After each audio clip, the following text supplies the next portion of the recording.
Jangan dibalik. Ini kalian jangan dibalik-balik. Pelumpang itu udah dibuat di sana, ada daerah kosong atau bumper untuk buffer zone untuk tidak ada kejadian. Jangan ini yang disuruh pindah, orang yang tidak berhak di situ yang harus disuruh pindah. Jadi jangan dibalik-balik.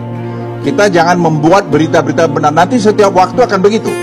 Nggak boleh juga. Nah, orang yang begini tinggal nanti pemerintah mungkin akan lagi dikaji, memberikan kompensasi atau dibangunkan apa atau bagaimana. Tapi tidak boleh lagi terulang seperti ini. Ya, yang memberikan izin itu saya kira tidak benar. Karena itu sekarang itu tanggung jawab lah nyawa yang hilang berapa orang itu. Pertamina harus bertanggung jawab terhadap pengobatan warga yang luka-luka dan harus menyantuni pada warga yang anggota keluarganya meninggal. Pertamina harus direlokasi jauh dari pemukiman penduduk karena sudah tidak layak berada di tengah kota ataupun di tengah pemukiman padat penduduk. Itu Mas. Dari tahun 7 bulan sudah ada penggarap di sini. Nah, terkait soal masalah, mohon maaf sekali lagi bahwa ini kita tidak bicara soal masalah lahan. Yang jelas ini adalah warga sudah menggarap, sudah sebelum kemerdekaan sudah ada malah.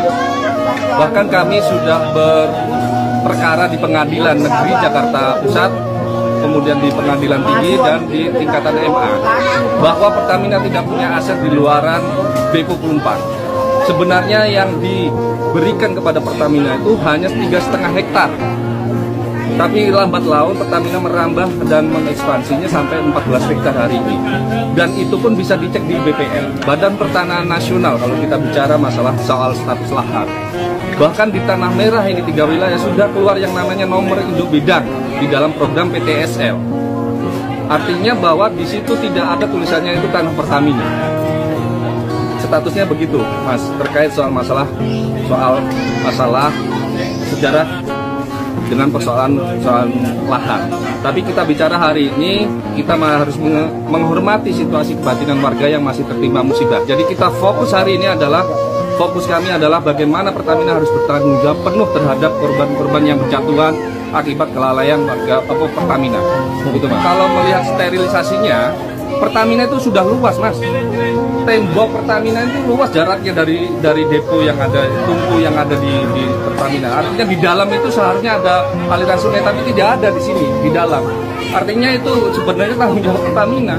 Kalau mau bikin zona amannya, harusnya di dalam tembok, jangan di luar tembok. Logikanya harus begitu.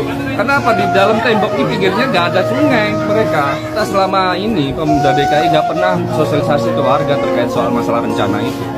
Kalau Pemuda DKI memperhatikan rasa keadilan bagi masyarakat, seharusnya masyarakat dilibatkan penuh di dalam pembangunan kota Jakarta. Jangan hanya soal kebijakan itu turun dari atas langsung dilaksanakan, tapi masyarakat libatkan partisipasi masyarakat. Karena kami menganggap itu bukan penyelesaian persoalan ya. Kita harus mengkaji lebih dalam terkait soal masalah relokasi ke rusun. Buktinya apa? Dampak ketika warga digusur kemudian ditaruh di rusun. Sekarang banyak yang nganggur dan tidak bisa mampu menyewa rusun itu. Bisa dicek di Cilincing. Bagaimana penderitaan masyarakat yang awalnya punya usaha sehingga dipindahkan ke rusun malah nggak bisa berusaha. Artinya itu perlu kajian yang mendalam. Dan itu kami tolak karena kami sudah ada kehidupan sosial masyarakat yang sudah ada kultur yang sudah terbangun dan rasa persatuan sesama warga sudah terbangun di sini. Justru kami berterima kasih karena ada pemerintah yang peduli terhadap nasib warganya. Kenapa? Karena dasarnya IMB itu adalah dari dasar nomor induk bidang dari BPN, kemudian berdasarkan Perda nomor 7 tahun 2010 dan ada pergubnya. Artinya apa? Ini memberikan rasa keadilan bagi masyarakat yang selama ini mencari keadilan, terutama bagi warga Tanah Merah dan bukan hanya Tanah Merah yang punya IMB, tapi kampung-kampung yang ada di Jakarta, kampung prioritas.